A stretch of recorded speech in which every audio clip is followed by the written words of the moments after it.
किसी भी programming language में, चाहे कोई भी प्रोग्रामिंग लैंग्वेज हो,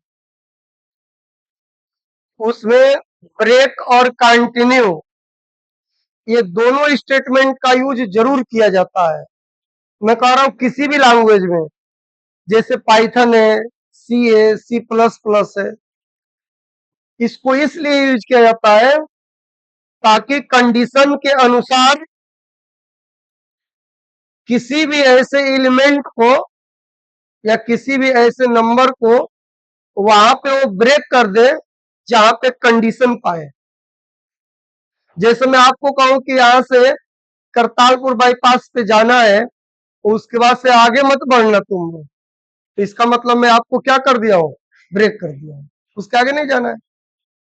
उसी तरह से किसी भी लूप के अंदर में या किसी भी इफ जैसे स्टेटमेंट के अंदर में ब्रेक स्टेटमेंट का यूज किया जाता है। मैं आपको व्हाइल लूप में बताया था, किसमें, व्हाइल लूप में। उसी तरह आपको फॉर लूप में भी बताएंगे। जैसे में देखिए, मैं यहाँ पे लिख दिया एक कोई x इक्वल स्क्वायर ब्रैकेट्स में डबल कोष्ट में पहला एलिमेंट डिफाइन कर दिया आजमगढ़, फिर डबल कोष्ट क्लोज कामा, दूसरा एलिमेंट डिफाइन कर दिया, फिर कामा, तीसरा एलिमेंट डिफाइन कर दिया बलिया। कोई भी ऐसे एलिमेंट को आप डिफाइन कर सकते हो, फिर कामा, फिर चौथा एलिमेंट डिफाइन कर दिया देवरिया। इस तरह से मैं लिख दिया। देखिए, एक लिस्ट में टोटल एलिमेंट की संख्या कितनी है, 4 है, तो ये इसको एक लिस्ट कहा जाएगा। मैं कई बार आपको कह चुका हूं कि देखो, हर अलग अलग पढ़ाए गए और आपके द्वारा पढ़ा गया जितने भी लैंग्वेज यानी जितने भी प्रोग्राम है, उसमें फॉर लूप या व्हाइल लूप का यूज जरूर आएगा। मैं बार बार कहता हूं कि अपने माइंड में मेरे द्वारा बताया गया जो शब्द लूप है उसको आप दिमाग में बैठा लीजिए कि लूप का काम होता है किसी भी प्रकार के स्टेटमेंट को बार बार रिपीट करना जब तक कि कंडीशन फॉल्स ना हो जाए, चाहे कोई भी लूप हो। लेकिन फॉर लूप उसी को समझ में आएगा जो व्हाइल लूप पढ़ा होगा। ये बात सही है, क्योंकि व्हाइल लूप एक फंडामेंटली चीज है जिसमें यह सिखाया जाता है कि कहां से स्टार्ट हो, कैसे जाए और कहां तक जाए। ये कौन सिखाता है, व्हाइल लूप। उसके बाद से फॉर लूप समझ में आता है। ठीक है, मैं यक्स एक वेरिएबल मानकर एक लिस्ट को बनाना सिखा दिया, एक लिस्ट बना दिया। अब इसमें मैं डिफाइन करूंगा, देखिए, फॉर आई इन लिख दिया यक्स।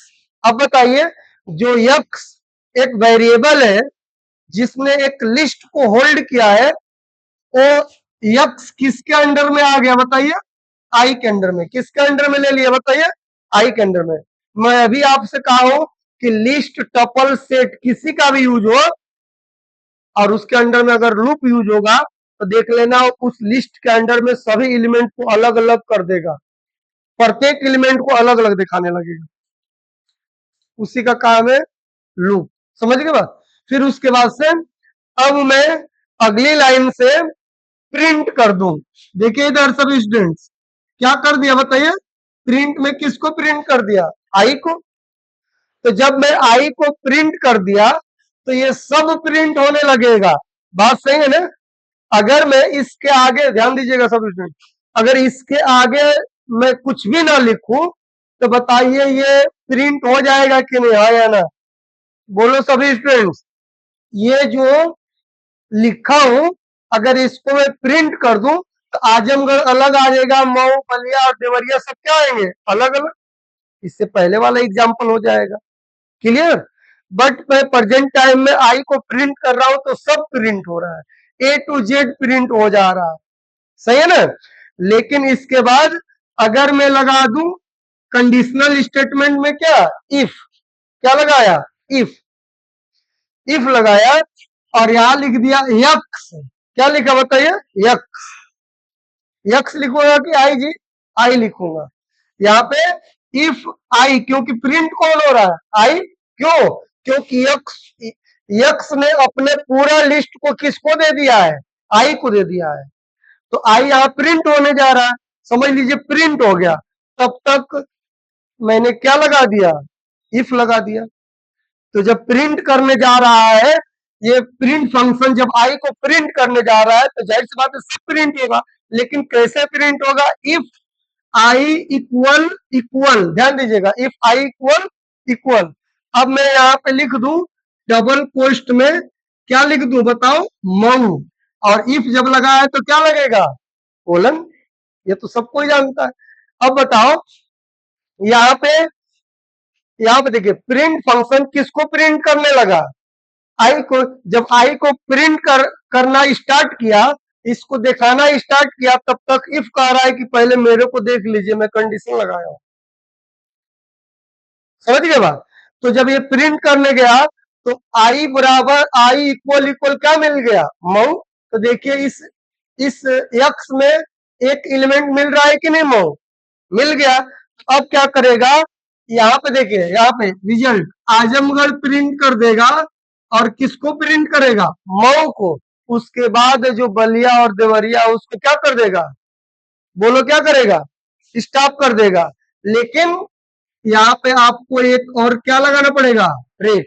इसका मतलब हुआ कि जब आई प्रिंट हो, कौन सा प्रिंट हो बताइए, आई, जब आई प्रिंट हो तो उसके बाद से इफ स्टेटमेंट काम करना स्टार्ट कर दे। जब आई प्रिंट करने जा रहा है तो आई वाले लिस्ट में क्या मिल गया, मऊ। तो जब मऊ मिल गया तो उसके बाद से वो क्या कर देगा, ब्रेक कर देगा। इसका मतलब ये दोनों प्रिंट नहीं होगा, सिर्फ क्या प्रिंट होगा, आजमगढ़ और मऊ प्रिंट होगा। अब बात समझ में आ गया सबको। अच्छा बताओ, अगर कंटिन्यू लगा दूं तो आप बता दीजिए सब स्टूडेंट, कंटिन्यू लगा दूं इसमें तो क्या होगा, सिर्फ उसी को ब्रेक करेगा जो कंडीशन में मिलेगा। अगर यहाँ पे ब्रेक के जगह पे कंटिन्यू लिख दूं तो इस पूरे लिस्ट में से सिर्फ किसको ब्रेक करेगा, मऊ को ब्रेक करेगा, और क्या प्रिंट करेगा, आजमगढ़ बलिया और देवरिया। सबको आ रहा है बताओ, है ना।